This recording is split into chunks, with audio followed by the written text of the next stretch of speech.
Konnichiwa, welcome to the Martial Maze. We're here at Bridgewater Martial Arts School, located in Bridgewater, Mass, to see Professor John Hatfield.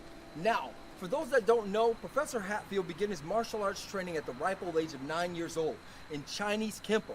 He's been a martial arts practitioner for well over 48 years. A military veteran, he is also trained in martial arts of boxing and kickboxing. Yo, we're excited to see what he has for us, so like usual, let's get to it. And you're watching Modern Combatives.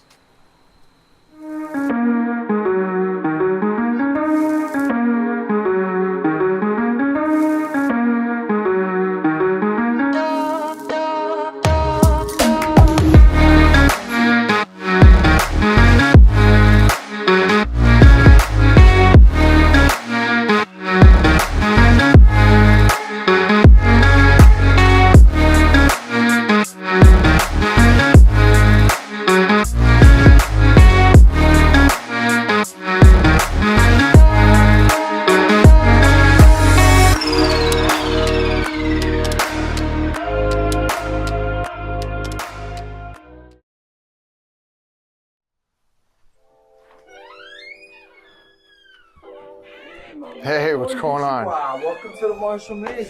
Hey, Thank you, sir. Good to see you. What's Yes, happening? man. Awesome. Honored to have you here. I began my martial journey in 1973. I bowed into my first dojo in June of 1973, Holbrook, Massachusetts. Sensei Fredericks had a dojo in his basement. Back then there wasn't schools on every corner, every street. So my father found a dojo in, like I said, Sensei Fredericks' basement. I went every Saturday for 3 years until his cellar flooded because his house happened to be on a lake in Holbrook, Mass. When the school shut down, when the cellar dojo shut down, my mother was driving by North Montello Street in Brockton, and there was a Kempo school, same system I was studying. There was a Kempo school that opened up on North Montello Street, the United Studios of Self-Defense. And she came and got me on a school night, school afternoon, brought me down to the school and signed me up. I've been at the United Studio. I started at the United Studios in 1976. Don't remember the date, don't remember the time. I would have to go through some old files to find that out.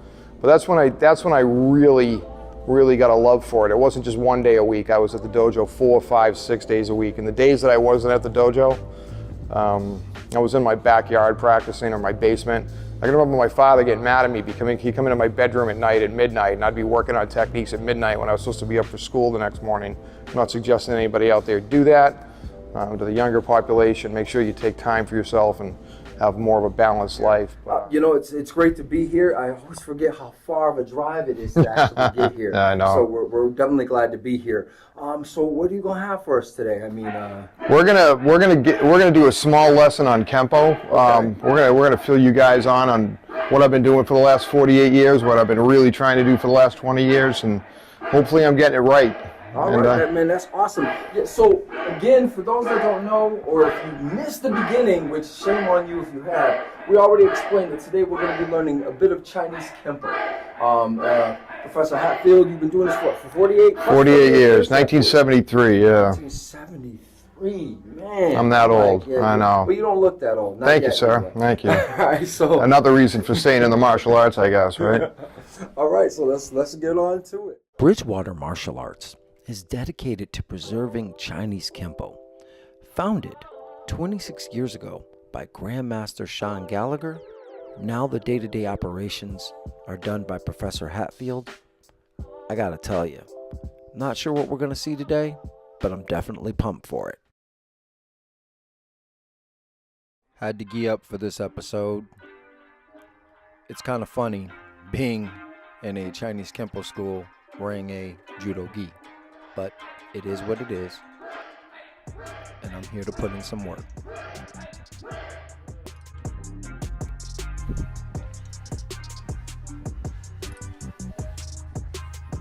I feel like I can't say this enough. The word kata, when translated to English, means form. Now there are many types of kata. Some are short and some are long. In this school, what we are seeing right now are the movements that teach functional attributes and principles, with the examples that will be demonstrated through practical application. If you study a Japanese art like karate, you probably know this as bunkai.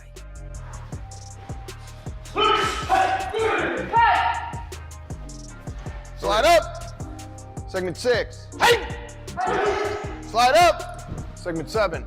Hey! Reverse salutation. Hey! Thank you. Thank you. Okay, let's go over the bunkai to this. Can you guys just do me a favor and hit the wall for a minute? Good. Xander, Steven, come on out. Good.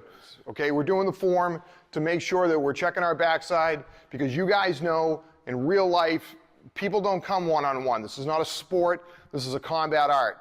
So we're going to be going over the bunkai real quick. So these guys, the easiest thing about teaching bunkai is going back to the earlier combinations.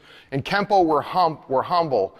We don't know where our attackers are going to come from. We don't know which side they're going to come from. So combination 5 and combination 3 teaches outside and inside, two first basic things. It's always better to be outside your opponent, but sometimes because of the circumstances and the chaos of the combat, you have no choice about going on the inside. So for instance, format, right? Curriculum. Combination number 5. You end up getting caught on the inside of somebody, and you have to strike and get rid of their eyes first thing. Okay, first block, obviously, the block is a butterfly block with foot movement, which takes my body out of the line of sight of the punch. Hey! But right from here, I can't land a big strike or end her life or whatever without taking her eyes out of play. If I take her eyes out of play, then she can't see me, she can't see what I'm doing. She's probably gonna retaliate with the left hand. Go. And that's where she gets hit with the kick coming in. There's the power strike. Do you guys understand? Okay, that's inside. Outside, combination 3, which you guys just did. Hey! You're gonna step to the outside of the punch, which is a perfect place to be, but we're not always given perfect circumstances, are we? There's the strike to the lower extremities, which gets her off balance, which lines her up for the strike to the face, which once again gets rid of the line of sight of her eyes. This allows me to take her down and once again end her life with the power strike from the rear. You guys understand how that works? Good. Stand up. Good. Tristan's gonna punch for Kayla. This is what we're gonna do. We're gonna walk through the combination, and I'm gonna explain what we're doing. Ready? Hey! She's moving her feet and blocking. She's gonna strike with the front, the closest strike that she has to Tristan, which is gonna remove his eyes. That's gonna allow her to use the larger strike, slide up, side kick, and end Tristan's life. Okay, do you guys understand that? First injure, and then buy your time, and then use your major strike to affect the technique.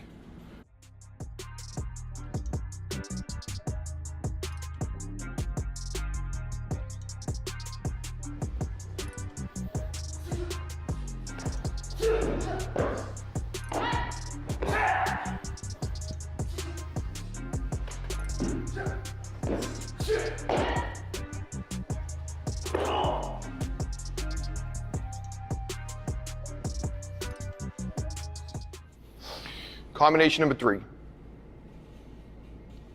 Hey! Up. Take more time on the power strike, okay? Again. Ready? Hey!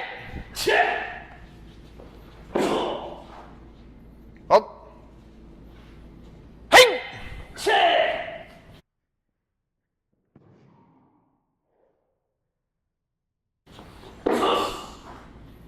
So think of the traditional curriculum that we teach here as the actual exercise that brings you to the practical application of combat.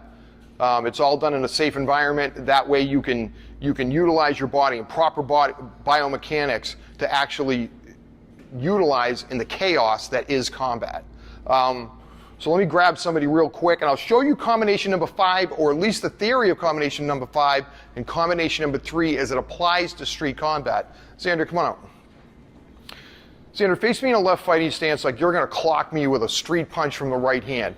So combination number 5 that works to the inside, if he actually throws a hook punch or a haymaker or anything from the right hand side, I'm actually might come inside and only get one hand block off instead of 2. But I still going to use the application of combination number 5 to take his eyes out of it. So I'm going to do almost the exact same thing. Instead of using a back two knuckle, I'm going to use a thrust punch this time, because the actual punch that he came in with is going to require me to use a little bit of a different strike to actually take his eyes off. Now, as I slide back, just because of the angle that I'm at, I'm not going to use a side kick with my front foot. He's going to try me at this point to hit me with the rear hand, and I'm going to deliver a front kick. But it's still the same combat application. It's still combination number 5. It's still teaching me the principles. The principles are, number 1, I got to take my body mass out. I got to affect the block. I got to take his eyes out. I got to take his eyes out with a minor strike, something that just busts him in the nose and gets his eyes watering.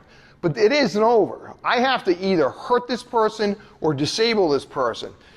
With a minor strike, he's probably going to retaliate with a major strike, which is going to allow me to throw a greater strike with the rear, or in the case of the actual curriculum of combination number 5, a side kick from the front foot. Either way, I'm going from block to minor strike, which buys me time, to a major strike, which disables the opponent.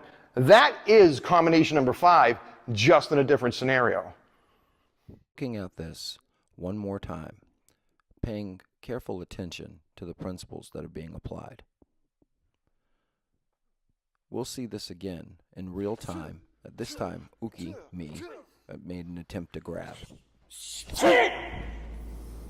Combination number 3, same thing. If the punch comes at a different angle, if he, for instance, he throws a back fist and or a straight punch, I'm going to go to the outside. Now, I've stepped out too far, but that's okay, because I'm not doing combination. I'm doing a fighting sequence from the curriculum of combination number 3. Instead of using my front hand, which I'm too far away to do, this time I'm going to use my round kick to the groin, or to the nerve center above the groin. I'm going to do the same thing. I'm going to use my front hand to strike him in the face to take his eyes off. And because I'm in a different position, I would grab Xander by the hair, but he has too nice a hair. I'm going to grab him by the collar, pull him down, and then end it with a power strike. So the same thing still applies. Come on up. The same thing still applies. If I'm going to work to the outside, I'm going to come out. I went too far. I can't use my hands. That's okay, because I'm not a robot. I'm learning from the push-up to do the push. I'm going to kick to the nerve center, strike to the face, grab the collar, pull him down, and strike him for the end for the kill. Oh, thank you, Xander. How'd you make it in?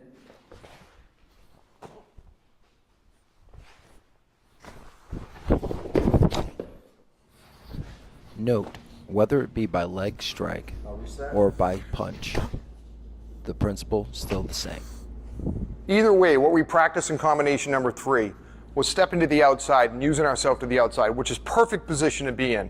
As I moved to the outside for the punch, in the application that I did first was the round ball kick to the inside of the nerve center. There's a nerve center right to the inside of the groin, right below the hip. That is actually going to interrupt the signal to his leg, which is going to off-balance him, and he'll lose function of his leg. I still have to take the eyes away at this point. If I don't take the eyes away, he's not going to let me do a major strike. If you can't see what I'm doing, the punch that hurts you the most is the one you didn't see coming, is going to allow me to come down and finish Xander. Now, the application to this works both with the round ball kick and with the hand strike. So same thing. I'm going to come to the inside. I'm going to strike the nerve center, disrupting his stance by taking the signal away to his leg. Same thing. I'm going to strike the temple, and now I'm going to do the same thing. I'm going to bring Xander down and end his life. Quick strike, off balance, finish. Quick strike, off balance, finish. Nobody lets you hit them with a major strike from Jump Street. So the principles, real quick, same thing. This time you're going to the inside. So think about this as an advanced combination 5. It's combination 20 now. So you're still going to the inside, but you've got to affect a strike. You're actually taking a quick strike. You're taking the closest striking element you have, which is now your hand. You're striking the collarbone, but that is doing a combination thing. You're doing a quick strike to buy yourself time to take the person out with a power strike when they're on which is the shoot out of the throat on the final strike. But this is twofold because it's an advanced technique. Now you're doing a quick strike, which of course buys you the time, right? Which buys you the time for the major strike, because nobody just lets you hit them with a big punch. unless they're blind, right? Off balancing them, and then by that right, you're taking their eyes off of you, so you can hit them with a shoot over the throat. Do you guys understand that? Hey! Good. The first strike, the thrust punch to the face, takes their eyes off. The last strike is a shoot over to the throat. I don't have to tell you what that does. Get up, do it again. Combination number 20. Ready?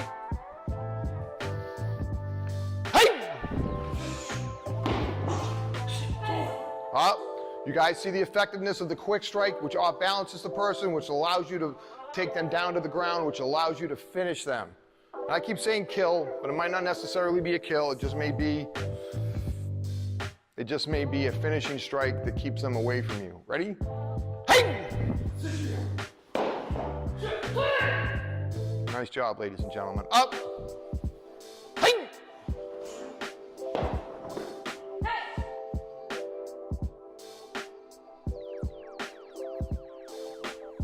I have studied other martial arts. I mean, I've done seminars with Sensei Porter in judo, and I don't propose to be a judo black belt or a judo practitioner as a weekend seminar.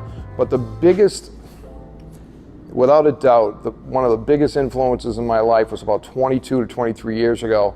Once again, if I knew that I was going to be answering questions and possibly writing a book someday, that I would have wrote down dates, I would have wrote down times. But I was at a seminar about 22 or 23 years ago with Sifu Winchell Wu from the Boston Chinatown Hung Gar School. At that point, about 22 years ago, I realized that I was making a lot of mistakes, not necessarily in combat, but probably biomechanics and proper positioning and body flow. And he's really taken me underneath his wing and corrected a lot of small details and the small details have mushroomed into huge revelations as far as what we're doing, as far as biomechanics and the actual application to what I'm doing.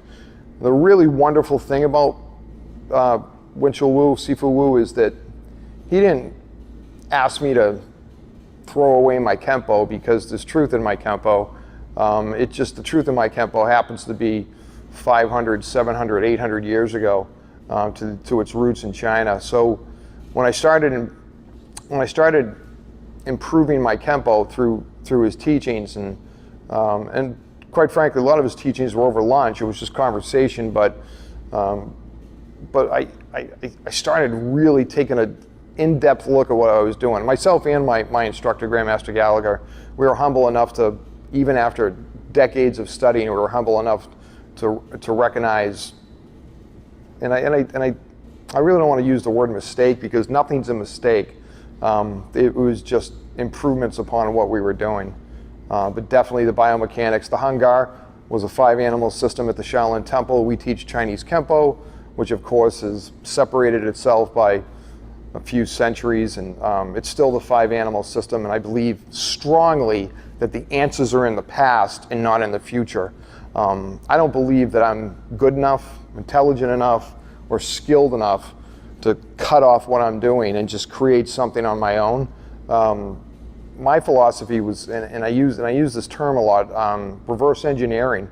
I take what I'm doing and I try to go back in time instead of forward in time. I strongly believe that the people before us were better at this than the people that we are today. And that's where I'm trying to go. I'm trying to go back in time and not forward in time. I wish I had a time machine so I could be even more accurate, but I try to think of that little person in southern China or Okinawa or wherever they happen to be at South Korea that literally had to walk out their front door every day and make it home.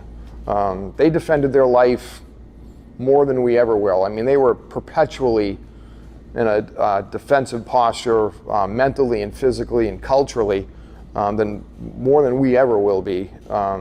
They proved that it worked, and I'm a strong believer in that the systems that exist today, whether it be Kempo, Shotokan, Hung Gar, Shorin-ryu, just to mention a few, I don't want to leave anybody out.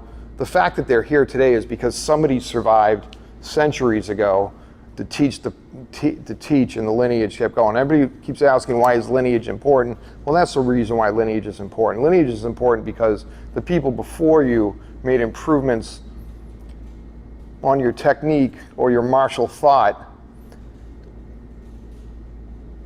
constantly, and the people before them did that, and the people before them did that. But my improvement comes from making sure that my base and my foundation is solid, making sure that the lessons that were taught centuries ago, biomechanics, positioning, just the application that I taught here, as far as the minor strikes and the off balance leading to the opponent being disabled. I just feel strongly about that, and I always will. Nobody will convince me otherwise. So the reason why the horse stance at the beginning for the curriculum is just that. It's an even plane. It allows me to move left, right, back, forth. Once again, I'm getting attacked by somebody. It may be a surprise. This is a complete even plane. So if you watch this earlier do combination 5 and combination number 3, 5 went to the inside, 3 went to the outside. This allows me to move in any direction based on my opponent's attack. If I was in a fighting stance, right side forward or left side forward, it would limit where I could go. Now, obviously, combat, my opponent dictates what I do. So for the curriculum, for the even plane aspect of this, I'm gonna be in just a flat out horse stance with my 12 facing his 12, facing his attack. I'm defending myself, I'm not attacking, therefore I was more than likely caught off guard. So we're gonna do combination number 20, we're gonna do the curriculum combination 20 from a horse stance and from an attack from the rear hand with a right hand from a half moon stance. I'm gonna move to the inside, just like 5, this is an advanced 5. Hey! I'm going to execute a shudo block to the inside of the arm, simultaneously striking the collarbone. This will automatically off balance a person. We got a 2-in-1 here. Before we struck the eyes or struck the groin and off balance the person. This time I'm using a quick strike to do both, to create pain, to off balance his mind, and to off balance his body at the same time. This effectively puts his shoulders over his hips, which allows me an easy takedown. So now I can come behind him, scoop his leg. Now, once again, I'm going to hit him with a power strike, but I have to take his eyes away. If I go to hit him with a power strike, he'll block. If I take his eyes away and he doesn't know what I'm doing, he won't block. Guys understand that? Okay, up. Good. Now, combat reality. Let's say that I'm right foot in front and I'm facing this way at a train station. Just get in a fighting stance. And he left side forward. And he attacks me with the right hand. If he attacks me with the right hand and I'm standing this way, obviously I'm facing the wrong way. Obviously my opponent owns me at this point and I have to respond. But here's combination 20 applied through the curriculum to the application. Hey! This time I used an inside block. I struck more to the inside because my right foot was more in front. I switched up from the shudo from the collarbone because I can't get it this time, and I off-balanced him with a strike to the face.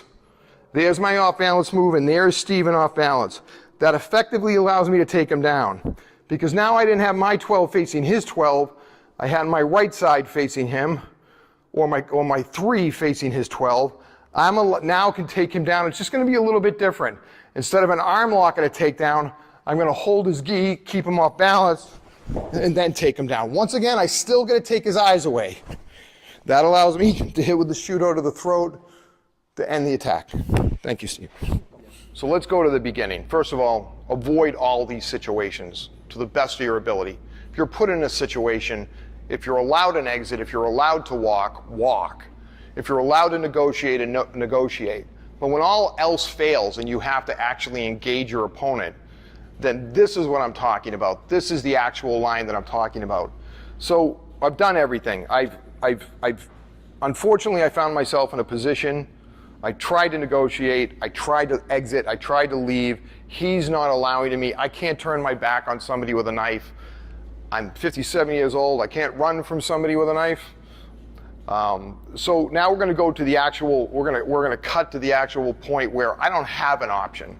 The principles of Kempo are still going to apply. You're not allowed. Your opponent will not allow you to hit him with a major strike right off the get-go. If I try to hit him with a major strike where he has a knife that's used for pain, then I'm going to get hit several times with this knife before I get off a major strike. So I have to go to a minor strike. If you saw earlier in the combinations, we always hit with a minor strike before we off balanced, before we disabled or took our opponent out. So as he pulls the knife, same thing. I'm going to use front hand.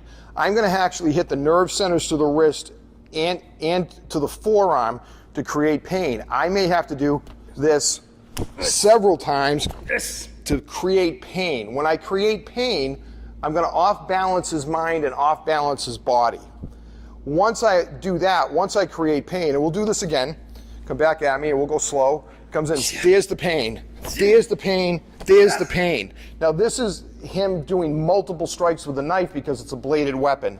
At this point where I get enough pain, where I off balance his brain, and if you notice, his shoulders are now over his hips, I'm going to do a takedown. I'm going to engage the knife, locking up his fingers so he can't switch it to the other hand. He's going to get a round kick to the hamstring, and then I'm going to utilize the jiu-jitsu to really off-balance him and put him on the ground, securing the knife. At this point, because I have no options, because if he gets this knife retracted, I can be severely injured, I'm going to take him out. And if we watch, come on up, Tristan, thank you, slow. If we watch, there's the strike, there's the strike, there's the strike, there's the pain. I've created pain. I've off-balanced him physically and mentally. Now it's time, and if you look at this, it mirrors combination number 3. The principles are still the same. I'm going to use a leg takedown as opposed to a shoulder grab and a takedown to take Tristan down with a combination jiu-jitsu and foot sweep. I've locked the knife in a wrist lock, and now I'm going to apply the power strike, which is an obvious foot stomp to the head. At this point, he's probably going to let go of the knife. I wouldn't hold on to the knife if my jaw was in the back of my head. I personally wouldn't do that. Come on up. A little bit faster. Go.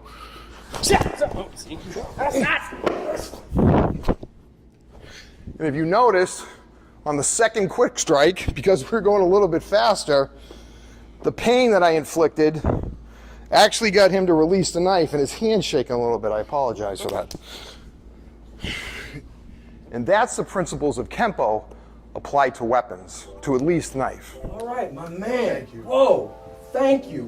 We had a great time. Yes, we did. You gave us a whole lot of nuggets and things for us to think about. So I know we opened on saying that we were in Bridgewater, and this is Bridgewater Martial Arts. Is there any other way folks can find you? And don't address it to me. Just No, it's fine. Those other folks out there. BridgewaterMartialArts.com is the website, or you can email me at Bridgewater, the town, one word, capital M as in Michael, capital A as an Adam, at Comcast.net. So BridgewaterMA@Comcast.net. Or give me a phone call, 508-697-4947. Love to hear from everybody. All right. All right, so I'm with my partner in crime, Barakula Shidoshi. And I'm with my partner in crime here, Israel Lopez Sensei. You've been watching Modern Combatives. Thank you. Next week on Modern Combatives, we travel to the Tenrai Dojo to get together with Budo Taijutsu practitioner Barakula Shidoshi. Finally, we're indoors, we're outdoors. This episode has it all, and you definitely don't want to miss it. It's also the second to the last for season 1. Man, why do all good things seem to have to come to an end? Well, see you next week.